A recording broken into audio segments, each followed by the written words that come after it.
Mais non, je ne suis pas méchant. Je sais très bien ce qu'on dit de moi. On dit Paul-Henri, c'est une teigne. C'est un bol de fiel. Il est méchant. il est aigri. Il est cruel. Mais non, Paul-Henri n'est pas méchant, mais... Il y a des personnes qui exagèrent. Ne serait-ce que physiquement.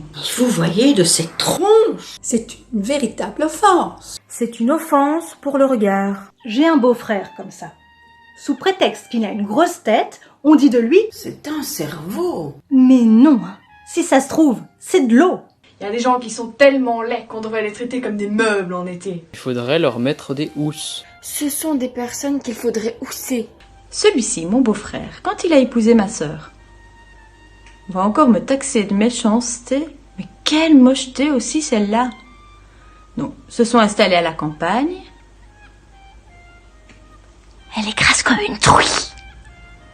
Paraît qu'elle fait des confitures et, à mon avis, elle les goûte. Donc je me suis dit... Eh ben, si ces deux-là font des petits, j'aimerais bien qu'ils m'en noient un. Que voulez-vous que je vous dise? Méchanceté rime avec vérité.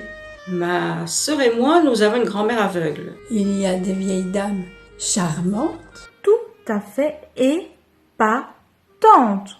Et c'est pour ça que j'étais très heurtée par ce Thierry Paulin, là. Ce nègre homosexuel qui en avait ratiboisé une vingtaine.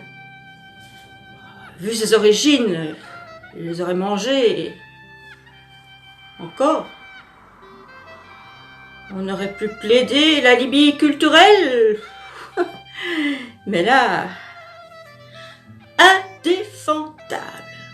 Quelle soirée absurde. Et décidément, quelle débilité autour de nous. Je viens d'enterrer un de mes cousins. On n'en sort pas de la famille, hein.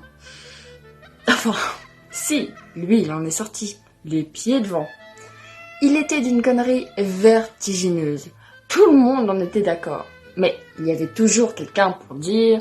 Il n'est peut-être pas intelligent, Bertrand. Mais il a du cœur. Ben oui, on manquerait plus que ça.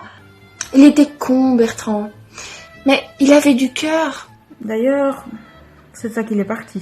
D'un arrêt du cœur. Ça, il est pas mort d'une méningite, hein. Il y a quelques jours, un type me dit... Je sais pas ce que je lui avais encore fait à celui-là, mais il me dit... Vous m'avez déçu. Et je lui ai répondu... Mais mon pauvre ami, moi, je suis née déçue.